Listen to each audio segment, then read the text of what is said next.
મારું નામ બારિયા કાળુભાઈ સનાભાઈ છે. મારું ગામ રૂપારેલ છે, તાલુકો ઘુગંબા, જિલ્લો પંચમહાલ.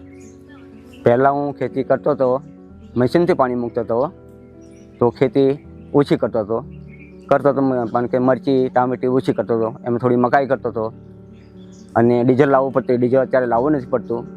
પછી પાઇપોનો ખર્ચો બચતો હતો, એ પાઇપો પણ અત્યારે લેવા નથી પડતી. ત્યાં સોલાર લીધા પછી જમીનની અંદર પાઇપો દબાવેલી છે અને કુંડીએ પાણી પડે છે, એટલે ત્યાંથી સપ્લાય થશે ખેતરની અંદર. તો મહેનત પણ ઓછી થઈ છે, સારામાં સારું છે. તો એનાથી અમારે આવક બધી છે. પહેલાં અમે મરચી ટામેટું ઓછી કરતા, પણ અત્યારે વધારે કરી છે, એટલે સારું છે આવક. મેં સોલાર પેનલની આવક 70-80 હજાર હતી મિનિમમ.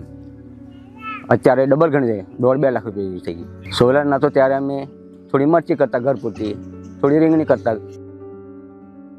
અત્યારે મને ઘઉં કરતા, થોડી મકાઈ કરતા, પણ અત્યારે વધારે છે. નવો પાક ટોબેરી કરી છે અને ઘઉં કર્યા છે. કેમ કે ઘઉં તો કરવું જ પડે, કેમ કે માલઢોર હોય એટલે. થોડી મકાઈ કરી છે, ટામેટી કરી, રીંગણી કરી, મરચી કરી, અને હવે ચોળી કરવાના છીએ, ભીંડા કરવાના છીએ. ફૂલ છોડ 5000 કર્યા છે. એમાં ચોંદણી છે, બીજલી કે અને ગેબી કરી છે, અને દિવાળી ગાળામાં ગલગોટા કર્યા હતા.